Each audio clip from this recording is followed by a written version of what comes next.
Escape to the metaverse. Better act like you know. Yeah. You are now tuned into the Matthew and Rizzo show. Yeah.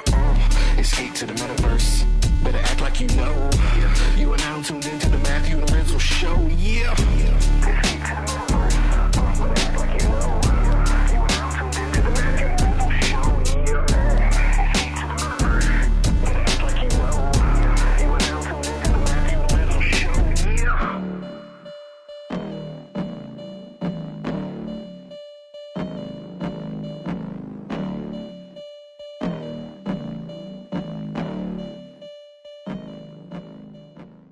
Hey everyone, before we begin this week's episode of the Matthew and Rizzle Show, just want to give a quick shout out to our sponsor, Proof of Beauty. Proof of Beauty is an experimental digital experience studio. The blockchain is their canvas and the tokens are their brush. You can learn more about Proof of Beauty by checking out pob.studio. You can follow them on Twitter as well at PRRF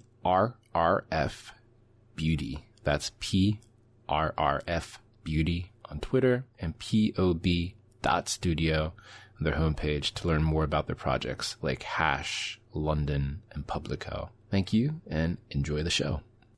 Okay, and we're live. This is Matthew, and I'm joined with Rizzle.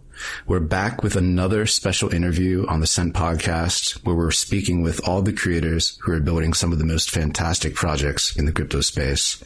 My guest today is a really special one. They're an OG digital cat breeder, and they've been involved in the NFT thought space for a minute.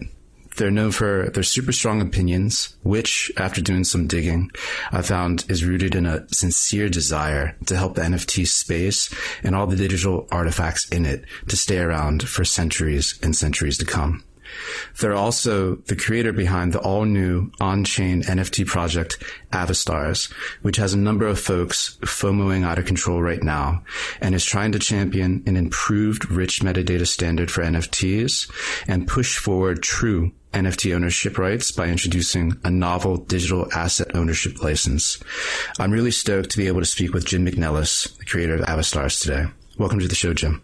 Thank you, Matthew. I really appreciate it. And from the sounds of the introduction, you really have been keeping up with what I'm doing here. And I appreciate that as well, man. I am trying to do what you say. And it's important that eventually people start to pay attention and listen to what I have to say in order for that to work. So thank you.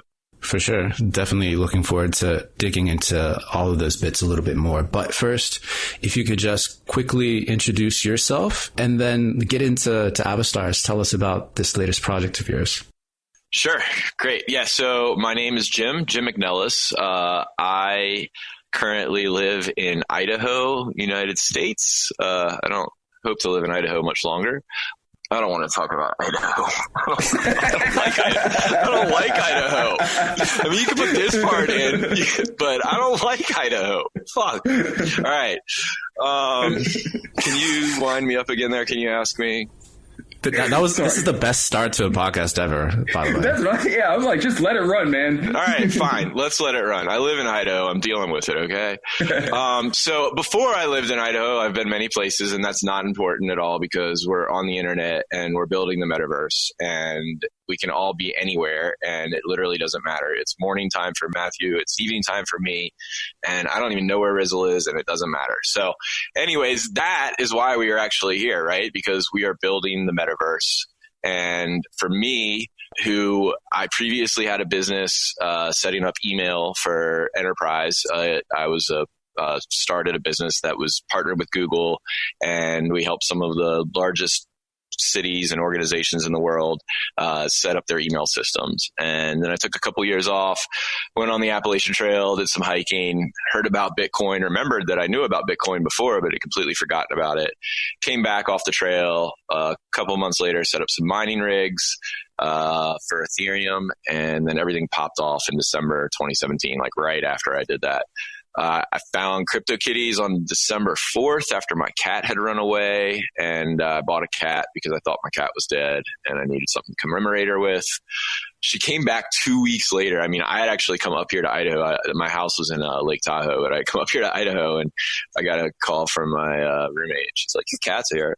So anyways, that's how I found CryptoKitties. So thank you, Katniss, to my cat, for helping me find CryptoKitties. And then I've spent the last couple of years, really, we call ourselves degenerates or degens for short, because, if you put an NFT project in front of our face, we're just going to basically try to buy all of them. With degens like shiny things. So I very much have come out of the collector side of all of this.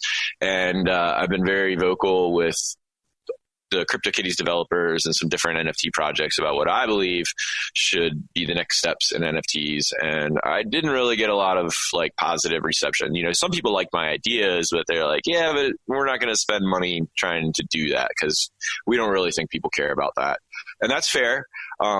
So in April of 2019, I think it was Larva Labs released Autoglyphs, and they showed us that, hey, there are some people thinking about putting stuff on chain, and that kind of reinvigorated, my idea that I had around Avastars that I wasn't sure if I wanted to pursue. And then, by June of 2019, I had basically started the project and started to seek out a developer. I think I found I think Cliff I found right in the beginning of June, if not the end of May. And we've been going ever since. So the premise of Avastars, the grand vision, we'll talk about this more later, but the grand vision is that they will be the avatars of the metaverse, right? I looked at NFT space and I see a lot of people building games. And I know I'm a gamer. I'm actually I'm 42 years old, and I probably play video games more than I should. So I have a pretty high bar as far as the games I actually want to spend my time learning and playing and devoting myself to. So I haven't really found many games inside of the blockchain space that I really like. CryptoKitties is about as close as it gets, and the game there is spending money to make more cats. So I liked that a lot for some reason. I'm still trying to figure out why. But so I didn't really want to make another game, but I really wanted to make a better NFT. So the foundation of Avastars wasn't to put specifically what we created. We didn't set out to create these characters.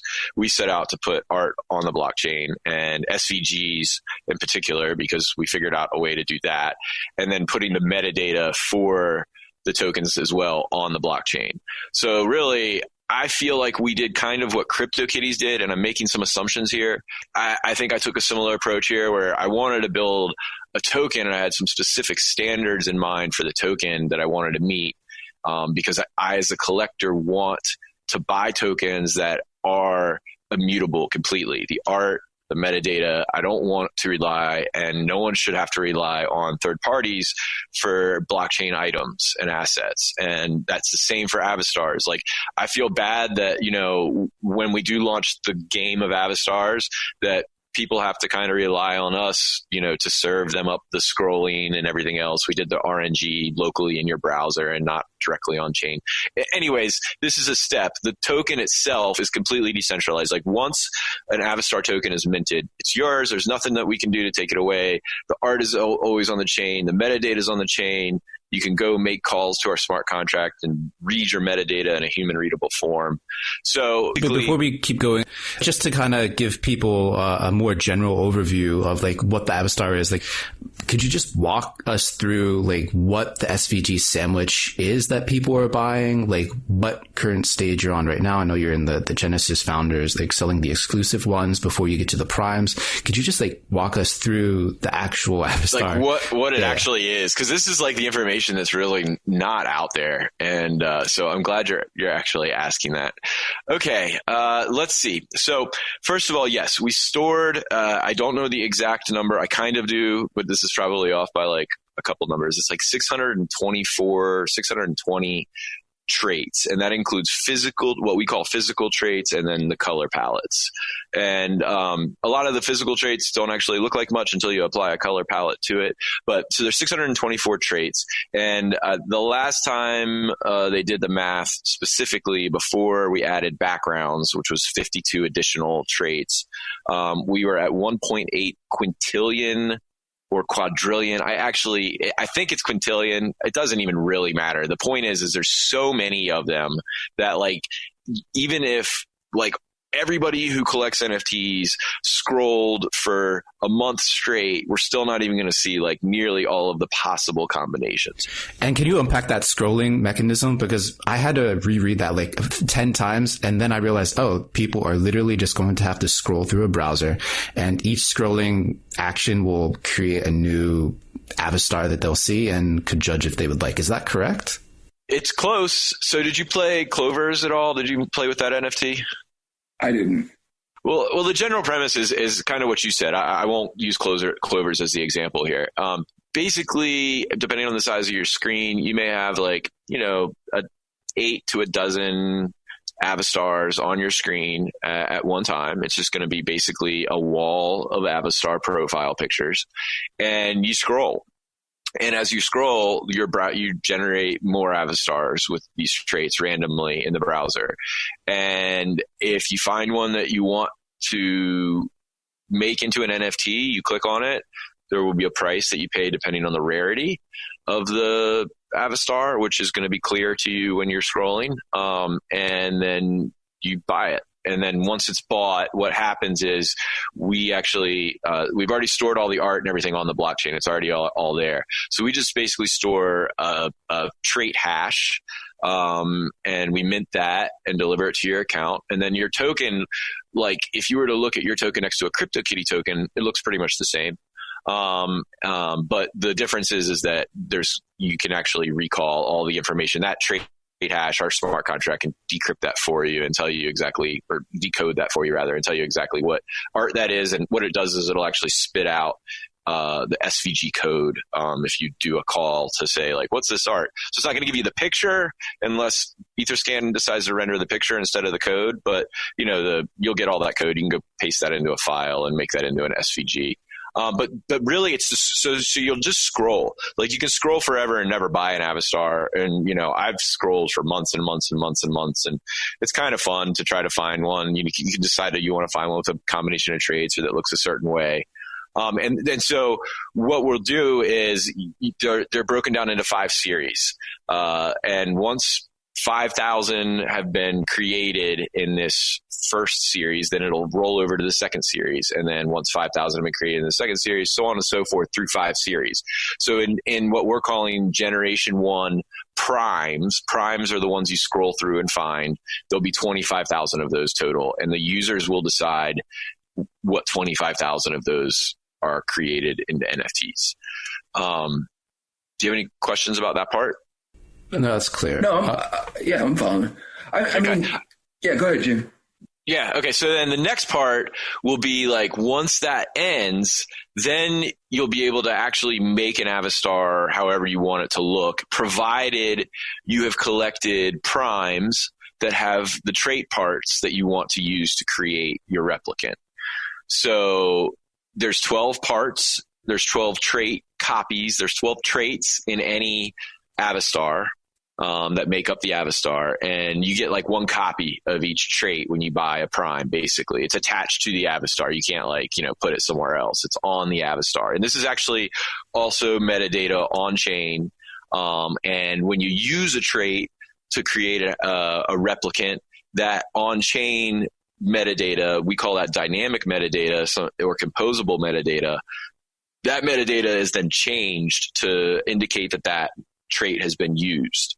So you'll be able to actually build your own Avastars exactly how you want them to, like I said before, as long as you collect or buy the Avastars with the traits that you want to your to use to create that Avastar. So you have Avastar primes and you have Avastar replicants. Because of the nature of the trait parts and that you only get one copy from a prime, there can never be more replicants than there are primes. We also put a hard cap in the contract at 25,000, just to make sure that, if there was anything that went wrong, it would still cap there. There should not be anything that goes wrong. So it's basically, that's Gen 1, right? Gen 1 is 25,000 primes, 25,000 replicants, plus these 200 founders and exclusives that we have on OpenSea right now, which would bring, the total potential cap up to 50,200. And I've already explained the subcategories there. So that's basically what Gen 1 is this whole series, this whole collection here in Gen 1. And the art is by Brazilian artists named Marmota and Milky. They're a Brazilian artist team. They do a bunch of commercial art with big brands like Burger King and Adidas and Hyundai and stuff like that. They're really new to crypto. This is their first project in the crypto scene. I think first customer in the US that they've ever worked with. They're just amazing. Their art has been top notch. And right now they're working on building out our website, which we don't have as of today, believe it or not. So Jim, I'm trying to understand the big picture of this whole thing, and so correct me if I'm wrong. My general understanding is that the game itself that you've created is not necessarily anything revolutionary. It's sort of like your guys' own take and tweak on a lot of the other NFT, like random generating, feature swapping, breeding type of things going on. But correct. But you're using it as a vehicle to sort of push out this concept of keeping everything on the blockchain in a nutshell. Is that basically what you're doing with it? I think you hit it, right? I do think that we actually created some pretty special art in the end. I can look at these and feel great about them, but there's nothing groundbreaking about that in any way. It's generative SVG art. Yeah, the art on chain and metadata on chain, the dynamic metadata, the true ownership license that Matthew touched on in the very beginning of the podcast. Those are the real things that we've done here. And then the art is secondary to all of that. So, okay. Really this was about putting out a better NFT. And we do plan to take the metadata improvements that we've made and create a new standard based off of that. So that's something we will be working on once we get Avastars completely out of the door and we have time to take a breath. But we do want these metadata improvements to, and really OpenSea is actually serving our metadata directly from the blockchain, which is really huge, right? We don't have to host a JSON file in order for them to read the information. So what you're seeing on OpenSea is actually on the blockchain, and that's really powerful. But we're just serving up the JSON in the current standard that exists for ERC 721. And we can't even tell you half the things about each trait that we want to tell you. So we can basically, just tell you that this trait goes to this gene, and then OpenSea will determine the rarities and everything else. But that gene has a rarity already assigned to it by us, and it has a series assigned to it, and it has other things assigned to it as well. So we can't tell you that though on OpenSea, because it's not OpenSea's fault, because the current JSON standard doesn't support rich metadata. And so we not only want to do the on-chain metadata standard and standardize that, but we also want to create a richer metadata standard that's suited for multiple types of NFTs. We have different classes of NFTs coming out with art and games and things like that, and they could use different types of metadata. Anyways, so that's one of the things that we really. It turns out, I think that's actually the biggest thing we did here. The art on chain is cool, and that's good for collectors.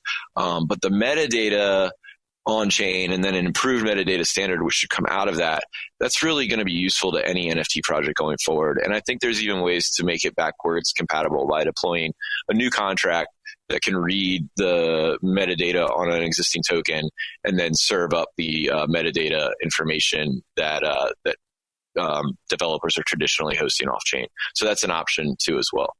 So who do you see like outside of the game that you've created? And the artwork is cool, man. I mean, I also play a lot of these games and have tinkered around with a million of them, and it's just a fascinating space in general. But let's say this is all like all goes well, it's successful. People like this concept of storing everything on the blockchain. Who needs this the most right now? Or do you feel like this is like an across the board, like everyone should be getting on this train? Or is there like a specific niche that you feel like they really need to be doing this more than anybody?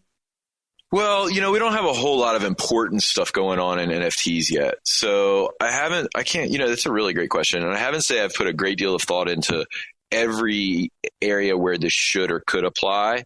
I think collectibles is a very obvious one, right? We're trying to collect things. I think art is extremely obvious as well. I know it's not realistic at the moment to put large images on Ethereum blockchain, but I do believe in the next year or two, we will have opportunities and options to put larger files on a blockchain and in an NFT and have, that ability. So, I mean, right now I'm doing what's available, using Ethereum and some pretty efficient ways of storing some images. But I think art in particular is very important because, look, I'm just a novice collector of art. And, you guys know I have strong opinions, but I'm just not afraid to share what I think. And I believe that this NFT solve like one of the biggest problems in the art world, at least for digital art, it solves one of the biggest problems in the art world that's existed with traditional art.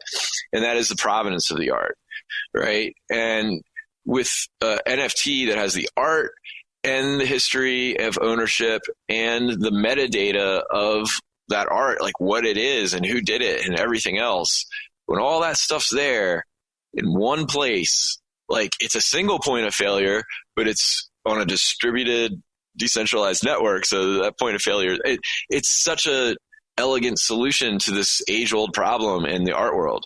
So like, I actually think that it's probably most important in the long run for art, as far as like all three of these things being together. And I think collectibles as well. Outside of that, there's probably applications for all of this. But I mean, I believe that NFTs could be identity, and I definitely don't think that we want all of our identity stuff just stored immutably on the blockchain, at least not like nakedly without being encrypted and stuff like that. I'm not even ready to get to like zero knowledge proof NFTs. I think that's an awesome idea, but like, I feel like we still have to like really build the foundations of how like NFTs like handle information and data and where it's contained, and really trying to fit, like, let's stop looking at NFT just as like a record of ownership, but let's look at it as a complete thing. Like whatever the NFT is, let's try to keep it as contained inside of that as possible. So that's my crazy idea that I even sometimes I'm like, why do I even care about this? Like, I don't even know why. Seriously, like I just do care about it. So, I'm just going to keep caring about it. No, I mean, I definitely feel like it's a valid challenge. And when you frame it the way that you do, it not simply having the NFT be this record of ownership, which is leaps and bounds better than what we've had previously, especially when it comes to art, right? But when you step back and you're like, well, how are we going to correlate all this information, including the image of the art itself, like in 50 years, in 100 years, like assuming like everything, like we want to still collect this art.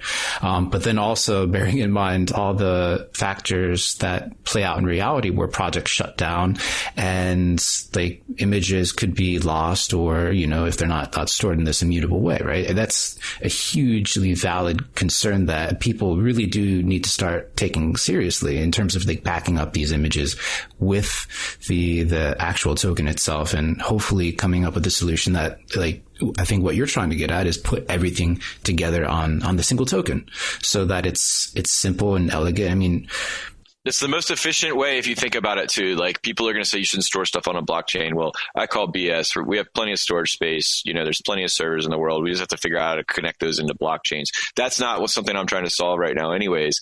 But, if you store things on a different source than the blockchain than the tokens on, and that goes away, then the tokens the storage space you used on the blockchain to store that other information about the token is, in my mind, is kind of wasted anyways. So like, why not like make it so it's never going to be like trash, right? Like make it so that everything there is always complete. And then you're never like wasting space on the blockchain, so to speak. I mean, you can make other arguments as to why it would be a waste, but it's not going to break. Totally. I mean, I see what you're doing as sort of like a century project or a millennium project, just to keep all of this stuff around for the long term. And that's cool. I want to make a point too about like, I don't think most people are really thinking about what's possible with NFTs and blockchain as well. I think what a lot of people, and this isn't like, I'm not digging people for doing this, but I think a lot of people are looking and saying like, how can I like use this with what I already have here? Right. Instead of saying like, what new cool thing can I do with this? And that's kind of where like I came from, I think, with Avastars. Mm-hmm. No, yeah, I mean, the developer mindset and the real spirit of innovation, and creating something novel. I totally feel that. And it's understandable, like what people, when they see a set of tools, arrayed in front of them, they can hack something together. And I think in our situation within the NFT space, people have hacked together a lot of really great, awesome stuff. But now it's up to people to think of the longer term in addition to thinking of the shorter term. But I really want to touch on this idea of identity and how Avastars could potentially play into there. Because in the digital space, I don't know if you're familiar with David Birch, but he's been a huge proponent of coming up with this kind of fractionalized pseudonymous theory of identity, where especially with the blockchain, we're able to really solidify and codify particular aspects of our identity and permission which ones we would like to make public at certain times, right? So, by the way, I'm not necessarily like specifically familiar with David Birch, but everything you were just saying there is very much in line with my line of thinking. Yeah. So using that as a starting point, I would just like to hear your thoughts on how NFTs could play a role in building out a viable form of digital identity. Sure. And this is actually like the thing I'm probably most excited about in NFTs. It's not actually metadata and art on chain. It's actually the future that we're trying to get to. But when I am talking about identity and NFT identity, I am not just talking about Avastars. I'm talking about just NFTs in general. Avastars just happen to be one NFT that's going to benefit greatly from identity based on NFT. So the premise is, well, there's a couple different things here. Are you guys familiar with the dark forests of the internet? So I kind of really identify with that. And online anonymity and privacy and people's right to that. I don't feel like it's always necessary, but I think there should always be the option to be, anonymous and private if you want, and on the right platforms. Kind of with that in mind, I feel like NFTs fit really well as a form of identity. And for starters, let's take it from the physical world into the blockchain, and let's talk about how today I've always thought it's ridiculous to use a wallet as an identity, because my identity is inside of my wallet. I mean, not only that, like people are concerned about their privacy and people don't want like their accounts just out there in the open. And obviously on blockchain, they are going to be publicly available and there's going to be ways to find them, but most people aren't going to go do that stuff on their own. So like, anyways, backing up from that, wallets are not a good form of identity. And that's the starting point for all of this, right? The second thing is that wallets do hold identities in the real world. So, okay, we've got a wallet. We got to put an identity in it. Well, like, I don't really know of any other things you can put in wallets other than cryptocurrency and non-fungible tokens. So non-fungible tokens it is, because cryptocurrency doesn't make a good form of identity either. Anyways, so we've got a non-fungible token, which is a unique digital asset, which any NFT potentially could form as a form of identity. What we need to do is the first step to this really grand vision where every form of identity is an NFT, and I mean everything, is the first thing we do is just log in with an NFT instead of with our wallet address. So the only thing we change in this whole equation here, and I'm not a developer, I'm the guy who comes up with the ideas and challenges developers to make it. Instead of looking for the wallet address, we just need to look for the identifying NFT, and then the signature of that wallet is the second part. So the username is the NFT and the password is still the wallet signature. So that's the simple premise. And let me explain a couple benefits here. One is if you want to keep your account safe, you can just throw your NFT into, you're on your ledger or somewhere where you're not an active wallet. And you can keep it safe and secure. And then that way also, like, because of the nature of these things being able to be traded and bought and sold. So that leads into this other idea of like, now I can have hundreds of identities or thousands of identities. I can build up my reputation potentially on different websites and experiences and virtual worlds using different identities. So this opens up a really big chasm of possibility within identity. If we're just talking for now about identity in the online world, that doesn't have to be tied to your real world identity, where you're allowed to have an anonymity online. Like all of a sudden, like not only can you almost not trust anybody, but you can also like really, really, really trust people. Like if I use my founder Avastar that I've never bought, sold, or traded, right? And like I've built up my reputation on, and like I can, like there's some real power to that. Like this is me, and like you know it's me, even though it's not a real identity. It's my online identity. And then on top of that, like we need our privacy. And like some people believe, and I kind of am starting to subscribe to this, that the future of privacy is it's kind of like privacy through obfuscation. Like we just like have like all these fake identities we throw out there and bots that do all these fake things and actions around our accounts. And then like the advertisers and things like that can't figure out which one the real one of us is, and doesn't know how to like, really map our profiles. And anyways, I know I got off on a bit of a tangent there, but like, so that's for NFT login, there's a lot of cool possibilities around identity. But I think the key thing at first, I actually don't think this is like the hardest problem in the world to solve. I know there's some services out there. It might even be mint-based, who I don't even really give a lot of credit for a lot of stuff, but they might even be looking to see, was that on your talk last week, where they're looking to see if an NFT is in the wallet in order to perform some action? Yeah, exactly. They're using that for the moderator function. Yeah. Okay. So this is the exact same thing. Like you just have to look and see if a token's in the wallet. Like, and if it is, like, then there's maybe another service that says, okay, is this a token tied to NFT login? Yes. Okay. If it is, then initiate this login. Let's look for a signature now, right? Well, I think it's that. And then the reason why I love that thought experiment and this actual in real life experiment with the moderator token is that, well, we're talking just about Mint-based right now, but if they're able to record the actions that these moderators are taking and perhaps overlay an evaluation that the rest of the users on the network performs to kind of like judge the accuracy of the moderators themselves and record it on the token, on the NFT itself, that NFT could then be used by other sites who are looking for trusted moderators, right? Yeah, that's the reputation you can build up, right? And so I don't actually know if it would go, I don't know if it goes specifically on that token. I think then you have a smart contract that actually manages all of this and keeps track of the reputation of the different tokens. Because otherwise all the tokens... Are you familiar with Scribe? Yeah. Conlin's project? Exactly. I'm imagining like if there's some sort of like reverse Scribe or something like that where you could add on like a comment or something to that's about. Kind of what I have in mind, I think, for this. Like I think in my talks with Cliff, like that's kind of where we've gone, is that, maybe there would be some sort of smart contract database that kind of says, like a user would say, okay, I want Avastar 140 to be my identity. Like I would go there and tell it, I want to set up an identity for Avastar 140, an NFT login identity. At first, it's just going to be that. And then you would say, okay, cool.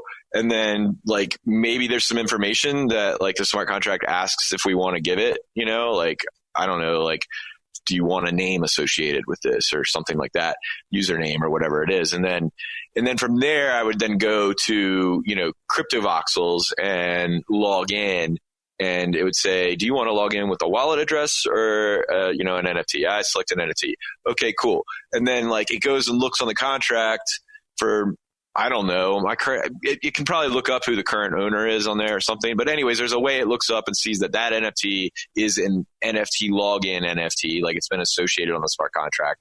And then from there, like any action, just like you were saying with the moderator, any action I performed in crypto voxels, it could record. It could know that I placed, 7,000 bricks this week, et cetera. And, it can track everything.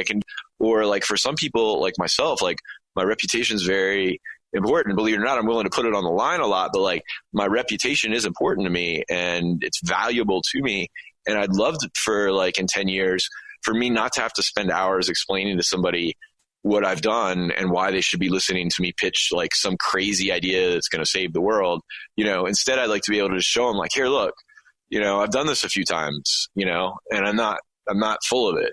I don't know. I think that's like the really cool thing is that we've got this ability to bring in these different metrics into our identity and measure all these things and gamify like these different like online profiles. It could really make this is like a similar thing where like all of a sudden like you can't just think about logging into Facebook with this because like that's boring, but like what new things can we do if now identity is like this tradable like asset that can be built up to hold some sort of value in the social like economy? Dude, I'm in, man. I'm like, yeah, all right. It all makes sense. Let's just, fast forward. Yeah, we just have to build it real quick, right? Yeah.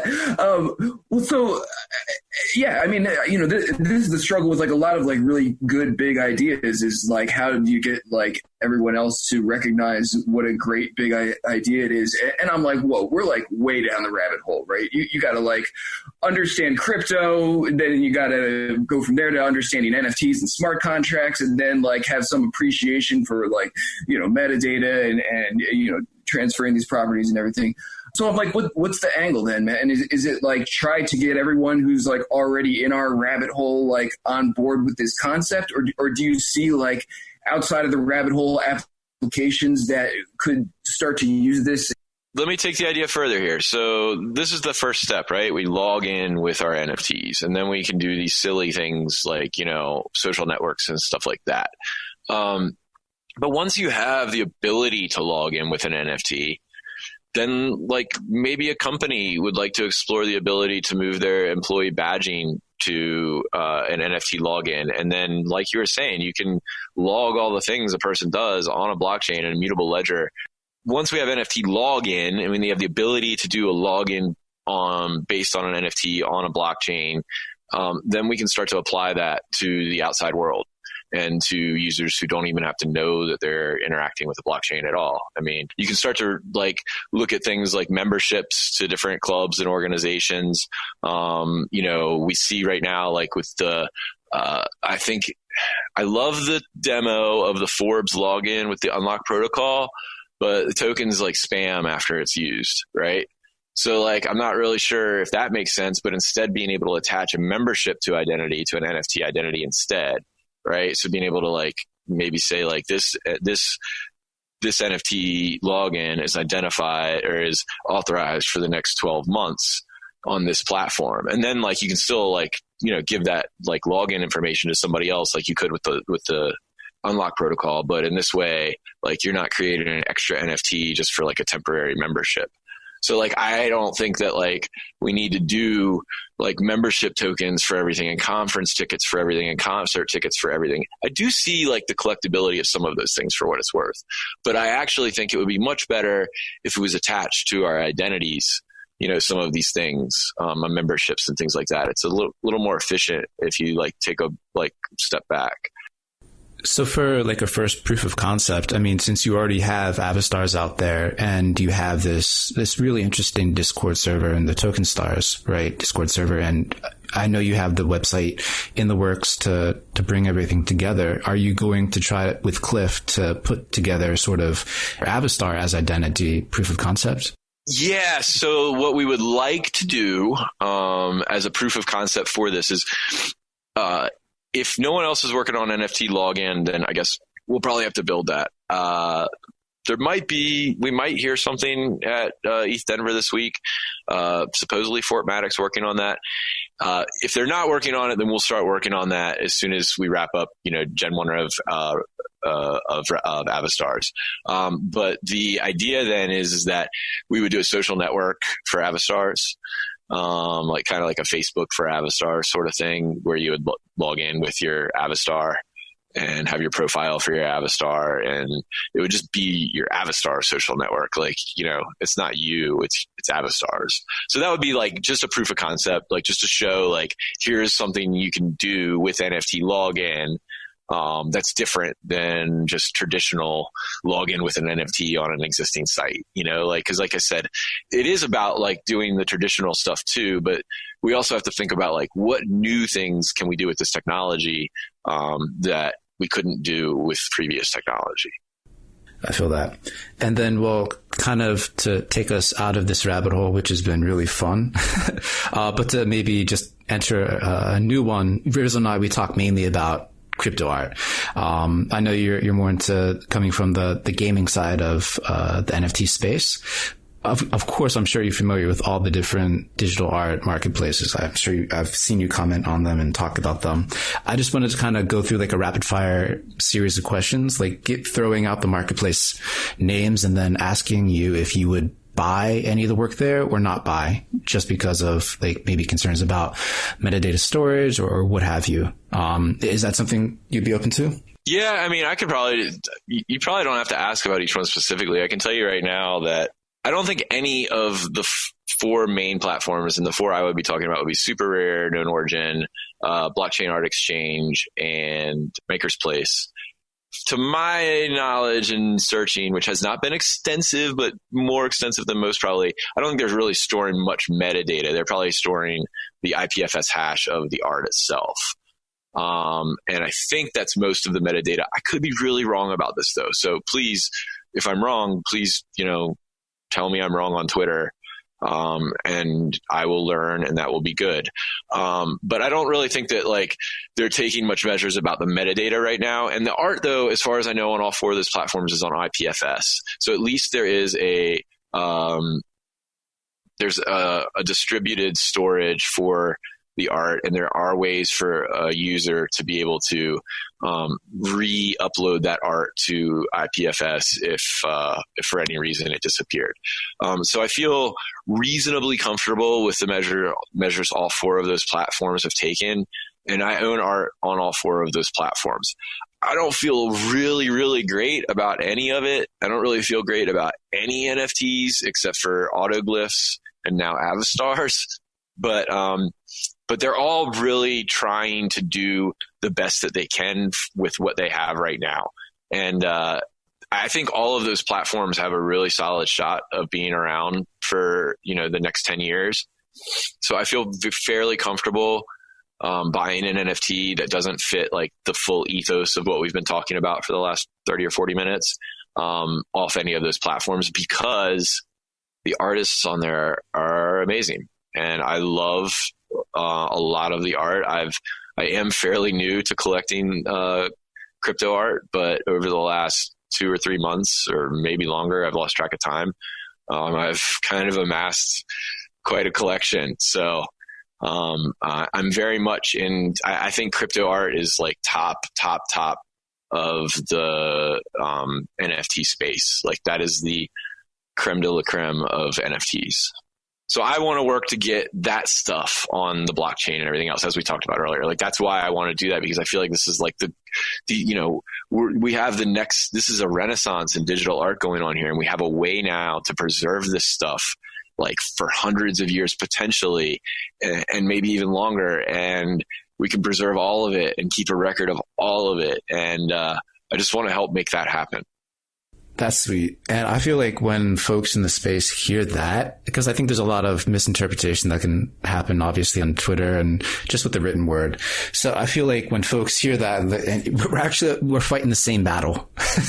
we're just saying different things. I know. Well, I've been telling people that in the middle of our conversation. Like, there's so much nuance to everything we're discussing around copyright and quality and effort and all these different things. But like, at the end of the day, like, you really hit it at the beginning. Is like, I don't know why I care so much, but I care about NFTs, and I really just want to make NFTs better for everybody, like for the artists, for the collectors, for the developers. Like, let's just light this space on fire. Like, that's what I'm trying to do. I feel that. in the good way, light it on fire. Like, let's like light the blaze. Let's like light the freaking fuse underneath of our engines that's going to shoot us to freaking Venus. You know, I don't know. Jim, are screenshots art? Jim, you don't. I'm just messing with you, man. You know, some of them are. You know, and you know what? I do want to touch on that. I'm actually really glad you brought that up. I'm in the Super Rare Discord server, and I was talking to Pac, who's an amazing new artist on the Super Rare platform, and we were having this discussion, and I said, you know, that art evokes emotion and everything else, and I said, well, hold on, you know, those screenshots pissed me off, and so if the point of those was to make me mad, then it's a masterpiece, you know. So I'll open the doorway that it might be art if it was meant to make me mad. Dude, or anybody mad. That's a fantastic answer. One brief follow-up question, man. Do you have any like interesting projects that you don't necessarily have your hand into, but that you seem like a tinkerer? Are you tinkering around with anything cool on the side? Or? God, there's so many cool things happening right now. Like, you know, we kind of just went through that the first wave of micro NFTs with the math token, the word token, and chain faces and stuff like that. Those are all my friends who made that. We've all kind of been talking about on-chain stuff, and you know, I got them into the cult over a couple of months, and now they're convinced that, you know, maybe on-chain stuff is cool, and they're doing really cool stuff with composability. So I think those are really neat. Let me think, because there is some stuff that I'm kind of keeping my eye on. Geez, Johnny on the spot here. Crypto Motors seems really interesting. Like, they've been around for a little while, and I've seen them around, but Token Smart really like has brought in like these developers and things into the community. And Leandro is the developer. He's one of the designers for Crypto Motors, and he's amazing. He really has opened a lot of our eyes to the quality of the project. So I'm actually really excited about that. Avastars actually bought 84 parcels in Sandbox last night or the night before. And so we're going to have a big build in there. We've got our big build in Crypto Voxels. I'm extremely excited about the future of Crypto Voxels.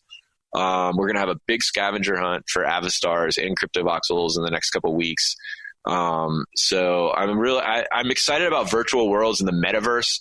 You know, maybe another time, like, we can just talk about like the future of the metaverse and where I feel like Avastars kind of fits into that and everything else. But, let's do that at NFT NYC. Yeah, absolutely. Yeah, let's do it. Absolutely. Yep.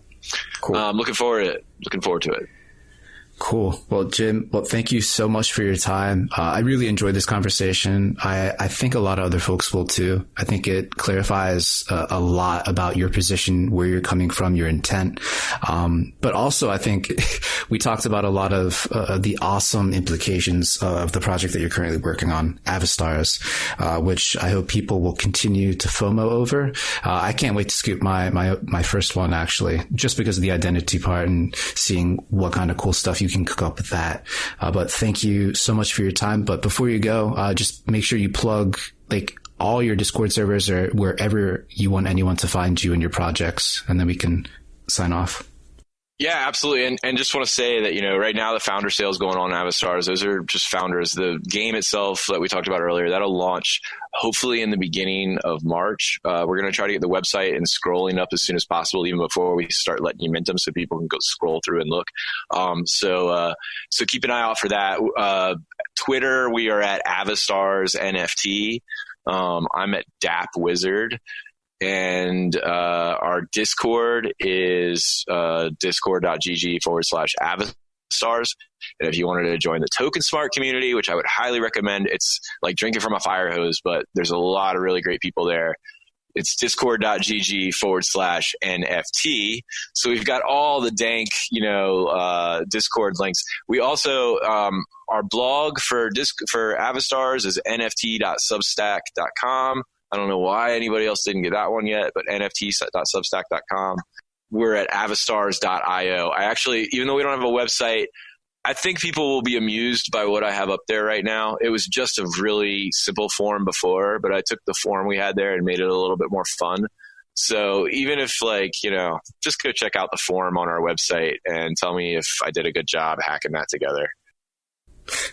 That's awesome. Well, thank you so much, Jim. And looking forward to meeting up in NFT NYC, but please just keep on building, man. Keeping it real. Yeah, absolutely. Hey guys, I love Scent. I just discovered it like a month ago, and more people need to know about Scent, and I'm starting to spread the word myself. I don't know if you guys noticed, but I'm kind of active on there. I'm more seeding posts and things like that and making some comments. I haven't done any of my own content yet, but I really, really love the platform. Oh, that's awesome. And totally noticed that. And hopefully we'll build out some new tools in the upcoming weeks with our new update that you'll like even more. I mean, is it possible that sometime in the future we could have Avastar photos as, Avastars be the login? If are you guys game if I can do NFT login? Are you guys going to help? You guys going to integrate that? Are you going to be one of the first people to integrate it? That's something that we've been talking about, how to incorporate NFTs. So that's white space that we're more than happy to keep discussing. Come on, put yourselves on the line here. If I do it, you guys will implement it. Come on, let's do it. Discussion. Let's do it together. All right. Well, I am going to make NFT login if no one else is, and then I'm going to convince you guys to put it on your site. Whatever happens, it's going to be sweet. But again, it was a pleasure, Jim, and talk soon. Yep. Take care. Hey everyone. Thanks for listening to this week's episode. Just want to give a quick shout out to our sponsor, Proof of Beauty. Proof of Beauty is an experimental digital experience studio. The blockchain is their canvas and the tokens are their brush. You can learn more about Proof of Beauty by checking out pob.studio. You can follow them on Twitter as well at PRRF Beauty. That's PRRF Beauty on Twitter and pob.studio on their homepage to learn more about their projects like Hash, London, and Publico. Thank you, and see you in the next episode.